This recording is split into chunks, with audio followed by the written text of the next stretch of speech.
નમસ્કાર વિદ્યાર્થી મિત્રો, આપણે હવે આગળ જોઈએ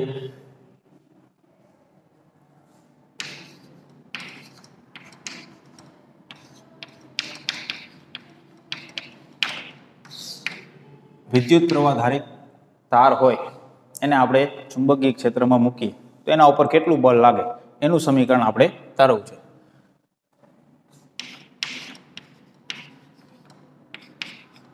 વિદ્યુત પ્રવાહ ધારિત તાર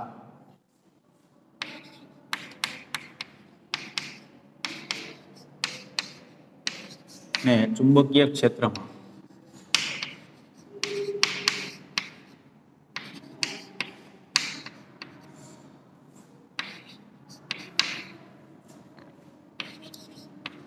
મૂકતા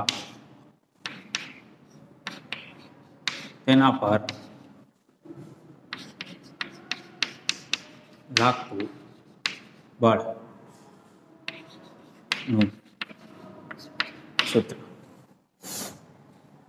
કોઈ એક આપણે તાર લઈએ, એના કોઈ એક ચુંબકીય ક્ષેત્ર પસંદ કરીએ અને એના ઉપર કેટલું બળ લાગે છે એનું સૂત્ર આપણે તારવીએ. તો આપણે એક તાર પસંદ કરીએ L લંબાઈનો.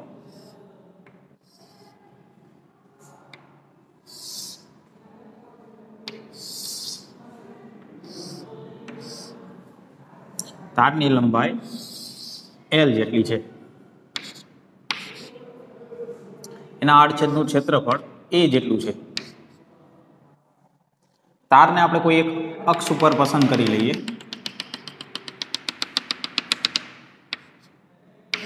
ધારો કે X અક્ષ ઉપર તારને આપણે રાખ્યો છે. વિદ્યુત પ્રવાહ X દિશામાં વહે છે એવું આપણે લઈ લઈએ. I જેટલો વિદ્યુત પ્રવાહ X દિશામાં વહે છે. ચુંબકીય ક્ષેત્ર પસંદ કરીએ આપણે એને લંબ આ રીતે, બરાબર. ધારો કે આ Y અક્ષ છે, આ દિશામાં B જેટલું ચુંબકીય ક્ષેત્ર છે અને આ રીતે ધારો કે Z અક્ષ છે, બરાબર. આ રીતે આપણે પસંદ કરી લઈએ તો આ તારને ચુંબકીય ક્ષેત્ર આ રીતે છે સમાન પ્રકારનું Y દિશામાં. X દિશામાં તાર રહેલો છે તો એના ઉપર કેટલું બળ લાગે છે એ આપણે તારવું છે. તો આપણે આગળ એક સમીકરણ તાર્યું હતું કે એક ઇલેક્ટ્રોન પર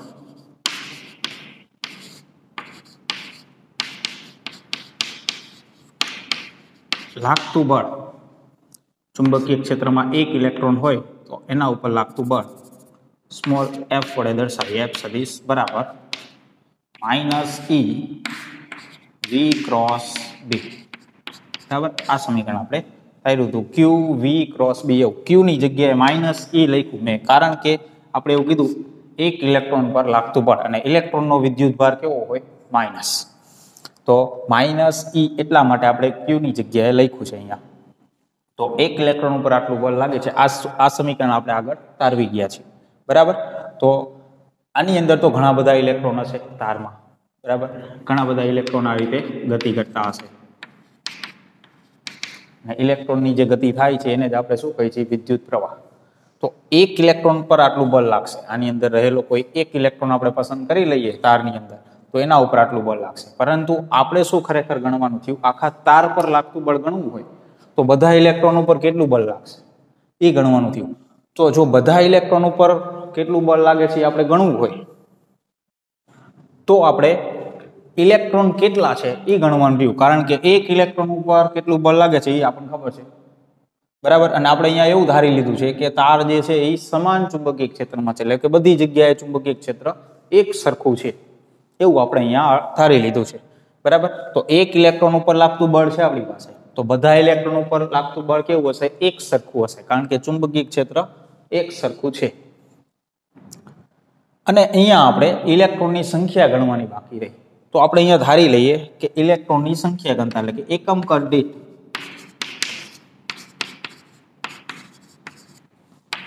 ઇલેક્ટ્રોનની સંખ્યા, જેને આપણે સંખ્યા ઘનતા પણ કહીએ, સ્મોલ n છે, એકમ કદમાં n જેટલી સંખ્યા છે. તો અહીંયા ટોટલ સંખ્યા કેટલી થાય આખા તારની અંદર ઇલેક્ટ્રોનની કુલ સંખ્યા તારનું કદ કેટલું થશે તારનું કદ તો કે અહીંયા આપણે લંબાઈ ધારી છે L જેટલી આડછેદનું ક્ષેત્રફળ ધાર્યું છે E જેટલું તો કદ થશે A × L જેટલું બરાબર આડછેદનું ક્ષેત્રફળ ગુણ્યા લંબાઈ એટલે તારનું કદ થશે એકમ કદમાં જો n સંખ્યા હોય તો Al જેટલા કદ એટલે કે તારનું આખું કદ છે એમાં કેટલી સંખ્યા થાય તો કે તારમાં કુલ ઇલેક્ટ્રોનની સંખ્યા જેને આપણે કેપિટલ N કહીએ તો n બરાબર કેટલું થશે સ્મોલ n A × n આટલું થશે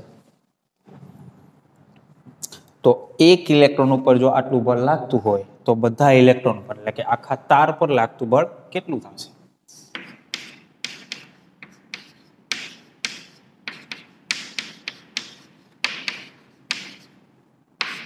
કેપિટલ F બરાબર જેટલી સંખ્યા છે એ અને એક ઇલેક્ટ્રોન પર લાગતું બળ બરાબર સંખ્યા વડે ગુણી દઈએ તો કુલ બળ મળી જાય તાર પર લાગતું તો F સદિશ બરાબર n F સદિશ એટલે કેટલું છે -E કૌંસમાં V ક્રોસ D બરાબર આ રીતે છે n એટલે કેટલું છે કેપિટલ N એટલે તો કે n A L અને આ E ગુણાશે -V ક્રોસ D આવું થશે અહીંયા વેગ અને લંબાઈ તો જે દિશામાં ઇલેક્ટ્રોનનો વેગ છે એ જ દિશામાં આપણે લંબાઈ લઈએ તો અહીંયા વેગ સદિશ જે લખ્યું જેની જગ્યાએ L સદિશ આપણે લખીએ તો આવું લખી શકાશે -n A E V L cross B આવું આપણે લખી શકીએ બરાબર વેગ જે દિશામાં છે ઇલેક્ટ્રોનની એ દિશામાં જ લંબાઈની દિશા લઈએ તો વેગ સદિશ છે એને આપણે અદિશ લખી દઈએ અને લંબાઈને સદિશ લખી દઈએ કેમ કે બેયની દિશા એક જ છે એટલા માટે આપણે એવું લખી શકીએ હવે આ ભાગ જે આવે છે એ જોઈએ n A E V તો એ કઈ કિંમત છે એ આપણે સમજવા માટે વેગ જે છે એને હું અહીંયા બતાવું વેગ બરાબર અંતર ભાગ્યા સમય આવું લખી દઉં અંતર એટલે લંબાઈ જેટલું લઈ લો કે ઇલેક્ટ્રોન લંબાઈ જેટલો વેગ આપે છે છેદમાં સમય અહીંયા n A E આવું છે બરાબર તો આપણે અહીંયા આવું લખી શકીએ n A E અને v ની જગ્યાએ હું શું લખું L છેદમાં T આવું લખું હવે જોજો n A L એટલે શું છે n A L એટલે શું છે કુલ સંખ્યા થશે તારના અંદર રહેલા ઇલેક્ટ્રોનની કુલ સંખ્યા તો અહીંયા લખી શકું n E છેદમાં T એની જગ્યાએ કેપિટલ N લખી શકું E એટલે શું છે એક ઇલેક્ટ્રોનનો વિદ્યુત ભાર અને કેપિટલ N એટલે શું છે કુલ સંખ્યા ઇલેક્ટ્રોન એટલે આનો અર્થ શું થયો કુલ વિદ્યુત ભાર બરાબર આની અંદર જેટલા મુક્ત ઇલેક્ટ્રોનો છે એનો કુલ વિદ્યુત ભાર જે ઇલેક્ટ્રોન ગતિ કરે છે એ કુલ વિદ્યુત ભાર કેટલો વિદ્યુત ભાર ગતિ કરે છે તો કેપિટલ N × E જેટલો વિદ્યુત ભાર ગતિ કરે છે અને છેદમાં શું છે સમય તો વિદ્યુત ભાર છેદમાં સમય એને શું કહેવાય તો કે આ આખી કિંમત છે આને કહેવાય વિદ્યુત પ્રવાહ I બરાબર કુલ વિદ્યુત ભાર છેદમાં સમય જેને આપણે શું કહીએ વિદ્યુત પ્રવાહ તો આ જે આખી કિંમત છે તો આ કઈ કિંમત છે વિદ્યુત પ્રવાહ I તો આ સમીકરણ શું લખી શકીએ આપણે F સદિશ બરાબર -I એલ સદિશ ક્રોસ બી સદિશ, બરાબર આ રીતે થશે. તો આ સમીકરણ આપણને તાર પર લાગતા બળનું મળી ગયું. બરાબર, અહીંયા માઇનસ શા માટે આપણે લખ્યું હતું? ઇલેક્ટ્રોનનો વિદ્યુત ભાર હતો એટલે. તમે એને પ્લસ પણ લખી શકો, કારણ કે આપણે વિદ્યુત પ્રવાહ જે લઈ છે એ રૈવાજિક પ્રવાહ લઈ છે, બરાબર, એટલે કે એ દિશા દર્શાવશે કઈ બાજુ બળ લાગે છે એ. તો આપણે અહીંયા આઈ એલ ક્રોસ બી આવું આપણે લખી શકીએ. તો તાર પર લાગતા બળનું સૂત્ર શું મળ્યું આપણને? આ એલ સદિશ ક્રોસ બી સદિશ. તારના ખંડ પર લાગતા બળનું સૂત્ર આપણે લખ્યું હતું. તારના ખંડ પર લાગતા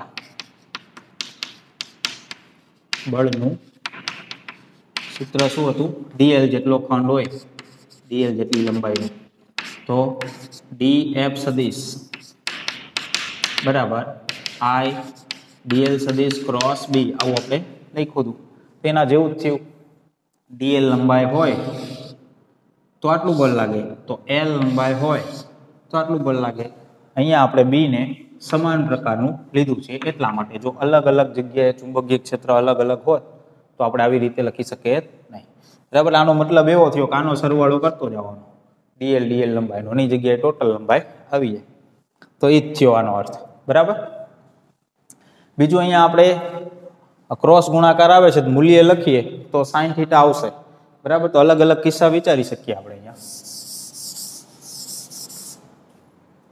કે ધારો કે ફક્ત મૂલ્ય લખવું હોય તો એફ બરાબર આપણે શું લખી શકીએ? I L B sine theta આવું થશે. તો અહીંયા થીટા છે કે એના વચ્ચેનો ખૂણો આવશે? તો કે બી અને એલ. એલ એટલે પ્રવાહની દિશા થશે, પ્રવાહની દિશા. આ બે વચ્ચેનો ખૂણો થયો થીટા. કેમ કે એ લંબાઈની દિશા કઈ હોય? તો જે દિશામાં પ્રવાહ હોય એ દિશામાં લંબાઈની દિશા હોય. તો બી અને પ્રવાહની દિશા જે હશે એ બે વચ્ચે કેટલો ખૂણો બને છે એ નક્કી કરશે કેટલું બળ લાગે. તો આપણે અહીંયા આવું વિચારીએ કે થીટા બરાબર ધારો કે 0 ડિગ્રી અથવા તો થીટા બરાબર 180 ડિગ્રી આવું વિચારીએ. તો બળ કેટલું આવશે? થીટાની જગ્યાએ 0 લઈએ તો 180 એટલે બળ આવશે 0. થીટા 0 અથવા 180 વિચારી એનો અર્થ શું થયો? તો કે પ્રવાહ જે છે જે દિશામાં વહે છે એ દિશામાં ચુંબકીય ક્ષેત્ર છે, અથવા તો પ્રવાહ જે દિશામાં વહે છે એની વિરુદ્ધ દિશામાં ચુંબકીય ક્ષેત્ર છે. તો તારને આપણે પ્રવાહની દિશામાં રાખીએ, તારને આપણે ચુંબકીય ક્ષેત્રની દિશામાં રાખીએ તો તારમાંથી પ્રવાહ સીધો વહેતો હોય કે એનાથી વિરુદ્ધ વહેતો હોય, તાર ઉપર કોઈ બળ લાગશે નહીં. આનાથી ઉલટું પણ આપણે આ રીતે વિચારી શકીએ. ધારો કે થીટા બરાબર 90 ડિગ્રી, તો થીટા બરાબર 90 હોય તો એફ બરાબર કેટલું આવશે? I L B. અને આ મહત્તમ કિંમત થઈ, એટલે બળ વધારેમાં વધારે ક્યારે લાગશે તાર પર? તો કે ચુંબકીય ક્ષેત્ર કેવી રીતે હશે? લંબ. અત્યારે જે આપણે આ સ્થિતિ વિચારી છે આ સ્થિતિમાં તાર ઉપર સૌથી વધારે બળ લાગશે, કારણ કે ખૂણો કેટલો બનશે? પ્રવાહ અને ચુંબકીય ક્ષેત્ર વચ્ચે 90 નો ખૂણો બનશે. તો અહીંયા તાર પર આઈ એલ બી જેટલું બળ લાગશે. તો તાર પર મહત્તમ બળ ક્યારે લાગે? ચુંબકીય ક્ષેત્રને લંબ હોય તાર, ત્યારે તાર ઉપર બળ સૌથી વધુ લાગશે. કઈ દિશામાં લાગશે એ વિચારવું હોય તો આપણે, તો કે અહીંયા ક્રોસ ગુણાકાર આવે છે. ક્રોસ ગુણાકાર આવતો હોય તો દિશા કેવી રીતે નક્કી થાય? જમણા હાથના અંગૂઠાના નિયમ પ્રમાણે.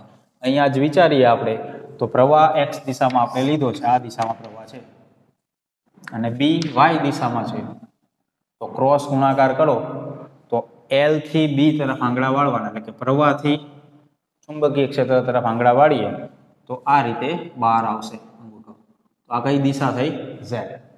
તો આ બળ જે લાગશે એ ઝેડ દિશામાં લાગશે, એટલે કે તાર જે દિશામાં છે, ચુંબકીય ક્ષેત્ર જે દિશામાં છે એના કરતા બળ ત્રીજી દિશામાં, એટલે કે ત્રીજા અક્ષ ઉપર લાગશે. એટલે તાર આ બાજુ ખેંચાશે, એનો મતલબ એવો થયો, બરાબર. તો દિશા હંમેશા ક્રોસ ગુણાકારની અંદર જમણા હાથના અંગૂઠાના નિયમ પ્રમાણે નક્કી થાય. તો આ રીતે તાર ઉપર બળ લાગે. બીજો ટોપિક જોઈએ.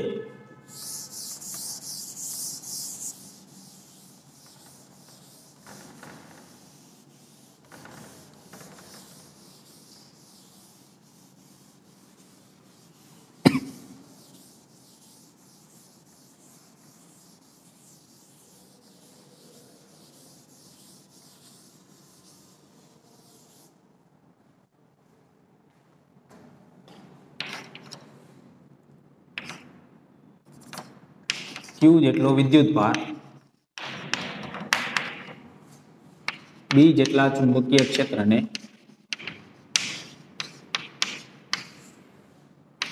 લંબ રૂપે વી વેગથી ગતિ કરે તો કેવા સમીકરણો મળે, અથવા તો બીજી ભાષામાં કહું તો સાયક્લોટ્રોનનો સિદ્ધાંત.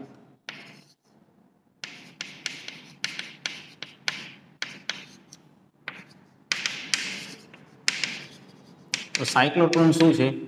એ એક પ્રકારનું સાધન છે સાયક્લોટ્રોન, જે કણને ખૂબ જ પ્રવેગિત કરે, ખૂબ જ ગતિમાં લાવે. કોઈ કણને કોઈ પણ જગ્યાએ આપણે મારો ચલાવવો હોય સૂક્ષ્મ કણનો, ધારો કે ન્યુક્લિયસને તોડવું છે, તો ન્યુક્લિયસ અતિ સૂક્ષ્મ છે, એના ઉપર સૂક્ષ્મ કણને ખૂબ જ ઝડપથી આપણે એની સાથે અથડાશું તો જ એ તૂટે. તો કોઈ પણ સૂક્ષ્મ કણોને ખૂબ જ પ્રવેગિત કરવા હોય તો એના માટે સાયક્લોટ્રોન નામનું સાધન વપરાય. તો એ આ રીતે વિદ્યુતભાર દાખલ થશે ચુંબકીય ક્ષેત્રમાં લંબ રૂપે વી વેગથી. તો જે સમીકરણો મળે છે એ સમીકરણ ઉપરથી આપણે આવા સાધન બનાવી શકીએ. એ એનો સિદ્ધાંત છે. તો એ આપણે સિદ્ધાંત સમજીએ. તો બી જેટલું ચુંબકીય ક્ષેત્ર હું ધારો કે બોર્ડના અંદરની દિશામાં લઉં છું.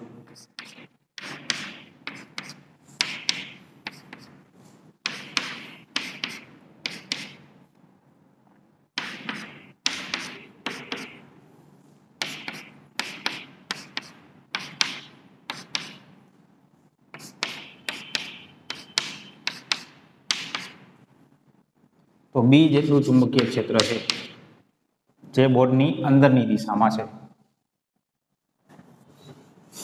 પછી ધારો કે કોઈ વિદ્યુત ભાર વી જેટલા વેગથી ક્યુ જેટલો વિદ્યુત ભાર આ રીતે ચુંબકીય ક્ષેત્રની અંદર દાખલ થાય છે એવું આપણે લઈએ. તો એના ઉપર બળ કેટલું લાગશે? વિદ્યુત ભાર પર લાગતું બળ F સદિશ બરાબર ક્યુ વી ક્રોસ બી. બરાબર, આટલું બળ લાગશે. કઈ દિશામાં લાગશે હવે એ જોવાનું છે. તો કે વી ક્રોસ બી આવે છે તો જમણા હાથના અંગૂઠાના નિયમ પ્રમાણે આપણે સમજી શકીએ કે એના ઉપર બળ વી થી બી તરફ આપણે આંગળા વાળશું તો અંગૂઠો જે બાજુ રહેશે એ દિશામાં લાગશે. તો વેગ આ બાજુ છે, ચુંબકીય ક્ષેત્ર અંદર છે. બરાબર, વેગ આ બાજુ છે, ચુંબકીય ક્ષેત્ર અંદર છે. તો આ રીતે આમ થશે, વેગ આ બાજુ, ચુંબકીય ક્ષેત્ર આ રીતે અંદર. તો વી થી બી તરફ આંગળા વાળીએ. બરાબર, વેગ આ બાજુ છે, ચુંબકીય ક્ષેત્ર અંદર છે. તો વી થી બી તરફ આંગળા વાળીએ, અંગૂઠો ક્યાં રહેશે? ઉપર. બરાબર, તો બળ કઈ રીતે લાગ્યું? આ રીતે લાગ્યું, ઉપરની તરફ. આ રીતે બળ લાગ્યું. બરાબર, તો હવે સ્વાભાવિક છે કે કોઈ વસ્તુ આ રીતે ગતિ કરતી હોય અને એના ઉપર બળ ઉપરની તરફ લાગે તો શું થાય? એ જે કણ ગતિ કરે છે એનો વેગ ની દિશા જે છે એ બદલી જશે. કઈ બાજુ જશે? જે બાજુ બળ લાગશે એ બાજુ બદલશે. એટલે કે કણ જાય છે ખરેખર આ બાજુ, પણ જશે થોડોક આ રીતે, આમ ત્રાસો આવી રીતે જશે, આ રીતે ગતિ કરશે. હવે આ સ્થિતિએ તમે વિચારો, અહીંયા શું થાય? ફરી પાછું ફરી આ જ પોઝિશન ફરીથી વિચારો. તો કે વેગની દિશા કઈ થઈ? તો કે આવી રહ્યા ચુંબકીય ક્ષેત્ર ક્યાં થયું? તો કે અંદર, આ રીતે થયું. વેગ છે આ દિશામાં, ચુંબકીય ક્ષેત્ર થયું અંદર. બરાબર, બોર્ડની અંદર જતી દિશામાં, વેગ છે આ દિશામાં. વળી પાછા જમણા હાથના અંગૂઠાના નિયમ પ્રમાણે વિચારો તો બળ કઈ તરફ લાગશે? તો કે વી થી બી તરફ આંગળા વાળું તો ક્યાં આવશે? આ રીતે આવશે. બરાબર, તો આ રીતે આમ આવશે ઉપર. તો આ રીતે બળ લાગશે.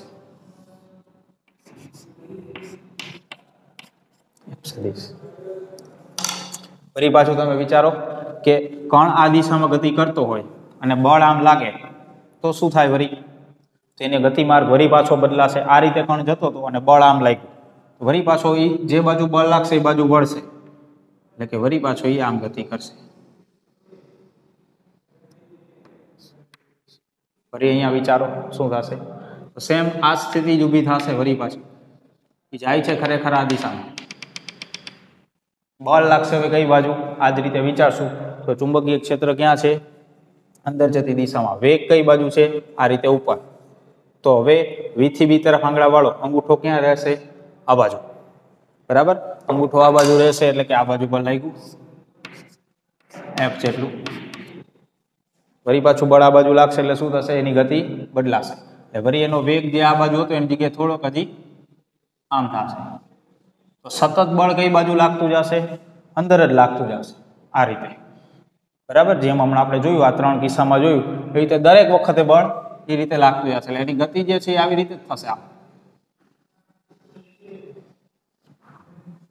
તો સતત બળ અંદર લાગતું જશે તેનો ગતિમાર્ગ કેવો થઈ જશે? આ રીતે આમ વિચારતા જાવ તમે, એનો ગતિમાર્ગ જે છે એ આ રીતે આમ થઈ જશે, કેમ કે દર વખતે બળ આવી રીતે આમ લાગતું જશે કેન્દ્ર તરફ. તો આ સૂત્ર મુજબ આપણે વિચારીએ કે કણ ખરેખર જ્યારે દાખલ થયો ત્યારે તો સીધી ગતિ કરતો હતો, ચુંબકીય ક્ષેત્રમાં જેવો દાખલ થશે એટલે તરત જ એની ગતિ કેવી થઈ જશે? વર્તુળાકાર થઈ જશે. બરાબર, એટલે આ જે બળ લાગે છે એ કેન્દ્ર તરફ લાગશે દર વખતે કેન્દ્ર તરફ ગતિ કરે એટલે કે આપણે એવું કહી શકીએ કે કોઈ વિદ્યુત ભાર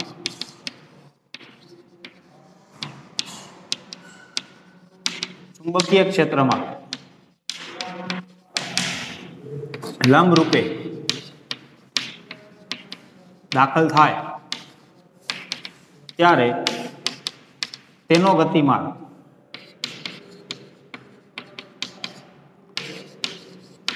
વર્તુળાકાર થશે. બરાબર, કોઈ પણ વિદ્યુત ભાર હોય ચુંબકીય ક્ષેત્રને લંબ રૂપે દાખલ થશે એટલે એનો ગતિમાર્ગ જે છે આખો વર્તુળાકાર થઈ જશે અને એને જે બળ લાગશે એ કેન્દ્ર તરફ લાગશે, જેના કારણે એનો ગતિમાર્ગ કેવો થઈ જશે? વર્તુળાકાર. તો આપણે આગળ ભણી ગયા કે વર્તુળાકાર ગતિ થાય તો કેન્દ્રગામી બળ આવે.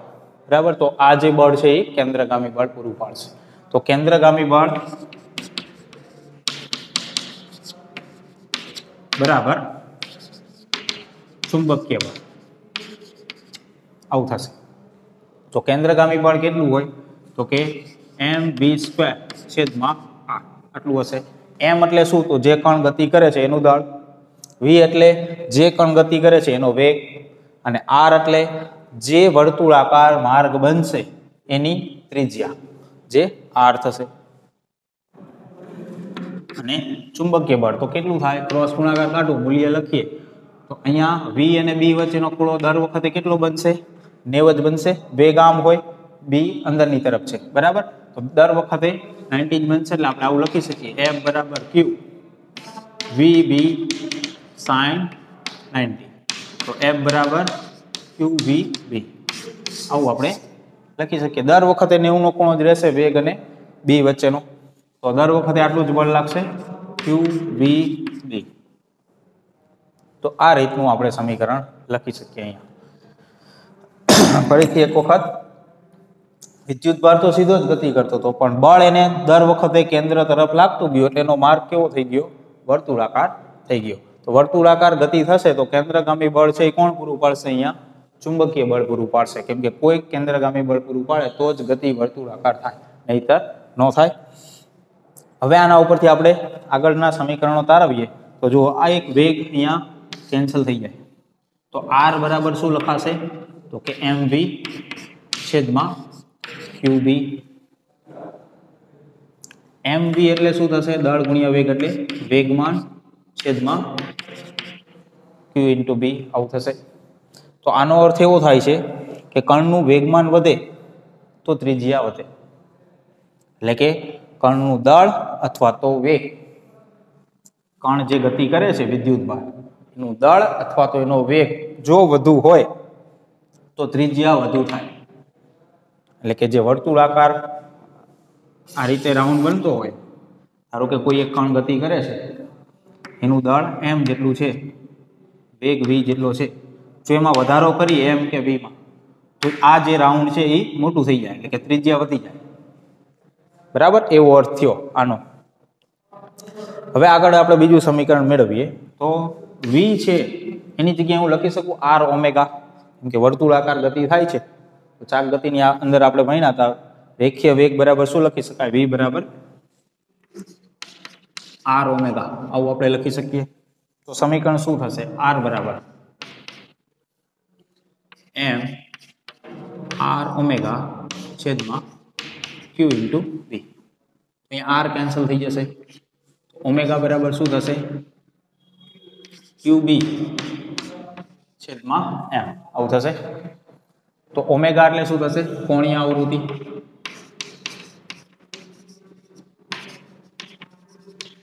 તો ઓમેગાની જગ્યાએ આપણે શું લખી શકીએ? 2 પાઈ એફ. તો એફ શું થશે? આવૃત્તિ. તો આપણે એની જગ્યાએ કિંમત લખીએ તો આવું લખી શકાય 2 પાઈ એફ બરાબર ક્યુ બી છેદમાં એમ આવું થશે. તો એફ બરાબર શું લખાશે? ક્યુ બી છેદમાં 2 પાઈ એમ આવું લખી શકાય. તો આવૃત્તિ આ રીતે લખાશે. આવર્તકાળ લખવો હોય તો કઈ રીતે લખી શકાય? તો ટી બરાબર આવર્તકાળ એટલે શું થાય? આનું વ્યસ્ત એટલે કે 2 પાઈ એમ છેદમાં ક્યુ ઇન્ટુ બી. તો આવર્તકાળ આ રીતે લખી શકાય. કોણીય આવૃત્તિનું સૂત્ર આ થશે, ત્રિજ્યાનું સૂત્ર આ થશે. તો ઘણા બધા સમીકરણો આપણને મળ્યા. વર્તુળાકાર ગતિ થશે તો ત્રિજ્યાનું સમીકરણ મળ્યું, કોણીય આવૃત્તિનું સમીકરણ મળ્યું, આવૃત્તિનું સમીકરણ મળ્યું, આવર્તકાળનું સમીકરણ મળ્યું. તો ઘણા બધા આપણે વર્તુળાકાર માર્ગે ગતિ થતા હોય તો એની અંદર આપણે આવા સમીકરણો તારવી શકીએ. હવે આ દરેકનો આપણે અર્થ સમજીએ શું થાય. ત્રિજ્યાનો અર્થ તો આપણે સમજ્યા કે દળ કે વેગ વધશે તો વર્તુળાકાર માર્ગ છે એ વધી જશે, ત્રિજ્યા વધી જશે. આવૃત્તિનો અર્થ સમજીએ, કોણીય આવૃત્તિ અથવા આવૃત્તિ. આવૃત્તિનો અર્થ શું થાય? આવૃત્તિ આપણે કોને કહીએ? તો કે એકમ સમયની અંદર કેટલા ભ્રમણ થાય છે એની સંખ્યા. તો તમે એના સમીકરણની અંદર જુઓ તો જુઓ દળ તો આવે છે પણ વેગ નથી આની અંદર. આ સમીકરણની અંદર વેગ નથી. તો એનો અર્થ શું થાય? એકમ સમયમાં જે ભ્રમણ થાય છે, ધારો કે હું એમ કહું 1 સેકન્ડની અંદર 10 ભ્રમણ થાય છે. ધારો કે કણનો વેગ આપણે વધારી દઈએ એટલે કે વેગ વધશે તો એનાથી શું થશે? ત્રિજ્યા વધી જશે. તો ધારો કે આપણે વેગ વધારશું, આ એક વર્તુળાકાર પથ છે, આ રીતે ગતિ થાય છે. 1 સેકન્ડની અંદર ધારો કે 10 ભ્રમણ થાય છે. આ રીતની આવૃત્તિ છે. વેગ વધારી દઈશું એટલે વર્તુળાકાર માર્ગ છે એ વધી જશે. ધારો કે આ રીતે વધી ગયું, કેમ કે ત્રિજ્યા વધશે, વેગ વધશે એટલે ત્રિજ્યા વધી જશે. પણ જે ભ્રમણની સંખ્યા છે એ તો 1 સેકન્ડમાં 10 જ રહેશે, કેમ કે એમાં તો વેગ છે જ નહીં. વેગ વધે કે ઘટે એની સાથે આવૃત્તિને કોઈ ફરક પડે નહીં, એટલે કે ભ્રમણમાં કોઈ ફરક ન પડે. પહેલા 10 ભ્રમણ થતા હતા તો પછી 10 જ ભ્રમણ થશે 1 સેકન્ડમાં, ભલે ત્રિજ્યા વધી ગઈ છતાંય. તો આ સિદ્ધાંત જે છે, આ સિદ્ધાંત ઉપર સાયક્લોટ્રોન કાર્ય કરે.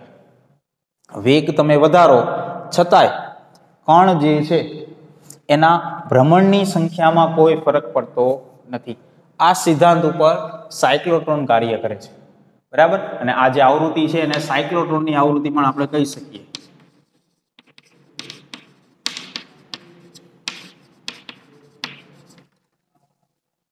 તો ફરીથી એક વખત, ત્રિજ્યા જે છે એ વેગ પર આધારિત છે, આવૃત્તિ છે એ વેગ પર આધારિત નથી. એટલે કે આપણે કણનો વેગ કોઈ પણ રીતે વધારી દઈએ તો કણનો વેગ વધે તો એની જે ભ્રમણની સંખ્યા છે એમાં કોઈ ફરક પડવાનો નથી. સમય સાથે જે ભ્રમણ થાય છે એ તો એટલા જ થશે, પણ ત્રિજ્યા વધી જશે, આવો અર્થ થયો.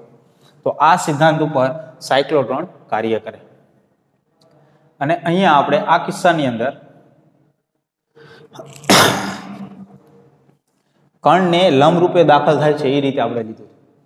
હું એમ કહું કે કદાચ લંબરૂપે દાખલ ન થાય અને થીટા ખૂણે દાખલ થાય તો શું થાય? ચુંબકીય ક્ષેત્ર ધારો કે આ રીતે અંદરની જતી આ દિશામાં છે, ધારો કે ચુંબકીય ક્ષેત્ર, અને જે કણ આવે છે એ લંબરૂપે આ રીતે દાખલ નથી થતો પણ અમુક ખૂણે દાખલ થાય છે આવી રીતે, બરાબર. ધારો કે આ રીતે લંબરૂપે દાખલ નથી થતો, અમુક ખૂણે દાખલ થાય છે આવી રીતે, તો શું થાય? તો ધારો કે આ રીતે આપણે વિચારી શકીએ. એમાં પણ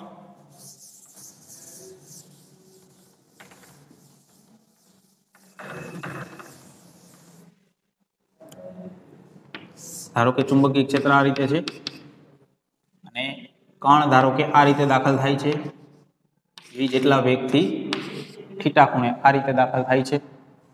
તો તો એના બે ઘટક વાળી દઈએ તો એક વેગનો cos θ એક ભાગ એવો આવશે, એક ભાગ આવશે v sin θ, આવું થશે.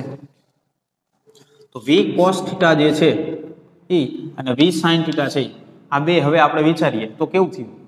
આપણે અહીંયા આ સમીકરણનો ઉપયોગ કરીએ અને વિચારીએ કે વેગ જે છે એ ચુંબકીય ક્ષેત્રની દિશામાં હોય તો કોઈ બળ લાગવાનું નથી. કેમ? તો કે F બરાબર શું લખી શકીએ આપણે એમાં?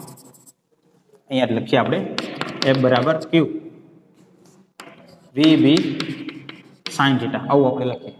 બરાબર. તો વેગ જે છે એ ચુંબકીય ક્ષેત્ર આ બે વચ્ચેનો ખૂણો કેટલો? તો કે આ બે માટે વિચારીએ ખૂણો કેટલો થયો? 0. અને આ બે માટે વિચારીએ તો ખૂણો કેટલો થયો? 90. તો જો બળ કેમ ક્યારે કેના કારણે લાગશે? તો કે આના કારણે તો લાગશે નહીં, cos θ ના ઘટકના કારણે, પણ આ ઘટકના કારણે લાગશે. પણ એ કેવી રીતે થયું? લંબ રૂપે થયું. તો લંબ રૂપે થયું તો માર્ગ કેવો થઈ ગયો? વર્તુળાકાર. બરાબર. આના કારણે બળ લાગશે આ ઘટકના કારણે, તો એના કારણે માર્ગ કેવો થઈ ગયો? વર્તુળાકાર. જે હમણાં જ આપણે સમજ્યા કે વેગ જો લંબ રૂપે હોય ચુંબકીય ક્ષેત્રને તો એનો માર્ગ કેવો થઈ જાય? વર્તુળાકાર. આના કારણે કોઈ બળ લાગવાનું નથી. પણ બળ નહીં લાગે પણ વેગ તો છે જ આ દિશામાં. બરાબર. જે ઉપરનો ઘટક હતો એના કારણે જે બળ લાગ્યું એના કારણે માર્ગ કેવો થઈ ગયો? તો કે વર્તુળાકાર. પણ વેગ તો હજી આ બાજુ છે જ, ભલે બળ નથી લાગ્યું પણ વેગ તો છે જ એ બાજુ. તો વર્તુળાકાર માર્ગ જે છે એને વેગ આ બાજુ મળે તો એ ગતિ કેવી રીતે થાય? તો કે આપણે આવું વિચારી શકીએ, આ રીતે ફરતોય જશે અને આગળ વધતો જશે. આ રીતે x દિશામાં આગળ વધતો જશે અને y દિશામાં વર્તુળાકાર ગતિ કરતો જશે. એટલે કે ખરેખર ગતિ માર્ગ જો એનું મારે બતાવો તો હું આવું બતાવી શકું. આવી રીતે ગતિ થશે, આવી રીતે કણ આગળ વધશે. તો એનું કારણ સરખી રીતે સમજ્યા તમે? તો કે v sin θ જે ઘટક છે વેગનો લંબ રૂપેનો ઘટક, એ કઈ ગતિ કરાવશે? એ વર્તુળાકાર ગતિ કરાવશે. અને v cos θ ઘટક છે એ કઈ ગતિ કરાવશે? એ આગળ લઈ જશે. તો વર્તુળાકાર ગતિ થશે અને આગળ જશે. એટલે કે ખરેખર એનો માર્ગ આવી રીતે થતો જશે. અને આવો આકાર જેને કહેવાય હેલિકલ, હેલિકલ પથ, એવું થયું. બરાબર. આ રીતે ફરતો આપણે જે રીતે આપણે આગળ આવી રચના ભણી ગયા કે આવી રીતની રિંગ હોય એને આપણે શું કીધું હતું? સોલેનોઇડ. બરાબર. સોલેનોઇડ કહેતા એના જેવો આકાર થશે કણનો. કણ આવી રીતે ગતિ કરતો જશે, આગળ જતો જશે. અને વર્તુળાકાર ગતિ કરે. વર્તુળાકાર ગતિ y અક્ષ ઉપર થશે, x દિશામાં આગળ વધતો જશે. એટલે ગતિ થઈ ગઈ હેલિકલ. આ રીતે જો આ રીતની ગતિ થાય તો હું એમ કહું કે ધારો કે કણ અહીંયા છે અને એક ભ્રમણ પૂરું કર્યું, અહીંયા પહોંચ્યો, એક ભ્રમણ આ રીતે પૂરું કર્યું અને અહીંયા પહોંચ્યો, તો આ જે અંતર થયું એને કહેવાય પેચ. બરાબર. પેચ. પેચ કેટલી થઈ? એટલે કે આ અંતર કેટલું થયું? એક ભ્રમણમાં કેટલું અંતર કપાણું? તો અંતર ગણવું હોય તો આપણે આવું લખી શકીએ, અંતર બરાબર પેચ ગણવી હોય તો પેચ એટલે કે આ અંતર જ છે એક પ્રકારનું. બરાબર. શું લખાય? તો કે વેગ ગુણ્યા સમય, આવું લખાય. તો વેગ ગુણ્યા સમય, તો વેગ કેટલો છે આ દિશામાં? આ બાજુ જે આપણે અંતર ગણવું છે આ દિશામાં, તો એ દિશામાં વેગ કેટલો છે? તો કે v cos θ. અને એક ભ્રમણ માટે કેટલો સમય? તો કે આપણે આવતકાળ ગણ્યો જ છે અહીંયા. એક આ ગતિ જે છે એ તો વર્તુળાકાર જ છે, તો એ આવતકાળ કેટલો છે? તો કે 2πm/q × b. બરાબર. તો એવું કહે કે પેચ કેટલી? પેચનો અર્થ શું થાય? કે આ હેલિકલ પથ જે થયો તો એક ભ્રમણ પૂરું કરશે તો x દિશામાં કેટલું અંતર કાપશે એને કહેવાય પેચ. તો પેચ કેટલી થશે? તો કે વેગ ગુણ્યા સમય જેટલી. તો વેગ કેટલો છે આ બાજુ? તો વેગ છે v cos θ. બરાબર. વેગ આ બાજુ કેટલો છે? v cos θ. અને સમય કેટલો લેશે? તો કે એક ભ્રમણ જેટલો સમય લેશે. તો એક ભ્રમણ કેટલા સમયમાં થાય? જેને કીધું હતું આપણે આવતકાળ. આવતકાળનું સૂત્ર તો આપણે અહીંયા તારવી જ લીધું છે એના માટે, જે આટલું હશે. તો આ શું થશે? પેચ થશે. બરાબર.